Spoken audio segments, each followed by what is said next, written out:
can philanthropy play a role in helping scale what works and create opportunities for organizations to try to improve upon and innovate, so we're not just doing more of what we've always done? Many of you may be familiar with impact investing. Indeed, it's hard to avoid the topic these days.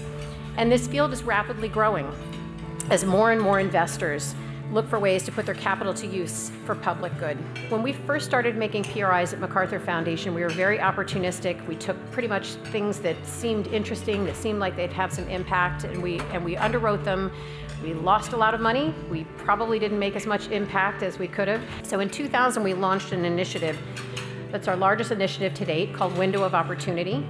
It involved $187 million of grant and loan capital, and indeed it still remains one of our signature programs today. The goal of the Window of Opportunity program was to try to help support the preservation of affordable rental housing. Almost everybody will need to live in rental housing at some point. We saw rental housing as being a really critical piece of the national infrastructure. It facilitates household formation. It lets people move for jobs.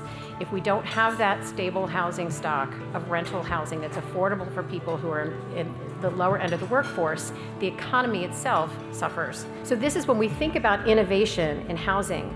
I would argue that investing in organizations that lets them be strong and nimble often gets overlooked, but that is innovation. It is an innovation we don't think about, because so much of the innovation we talk about is what happens to the bricks and mortar and not what happens to the person who's actually thinking and trying to create this opportunity. If we don't think about investing in organizations that are going to be long-term stewards of these properties, we're just setting ourselves up to be in this situation again and again and again. Another key, as we think about, is try to think about ways to design new products around some specific housing needs, and particularly around trying to create, support innovation, but then also create pathways for new investors to come into those efforts. Housing can be a platform without something being served on top of it. When we think about service-enriched housing, which is obviously incredibly important, that's one way to measure impact of housing.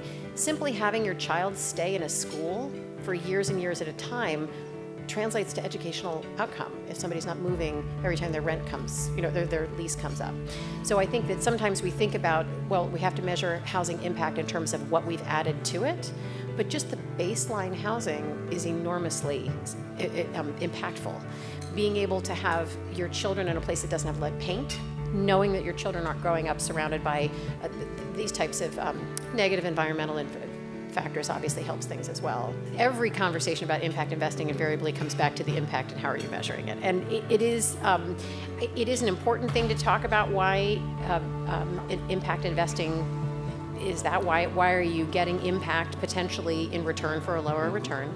And when you're investing in organizations, it is hard.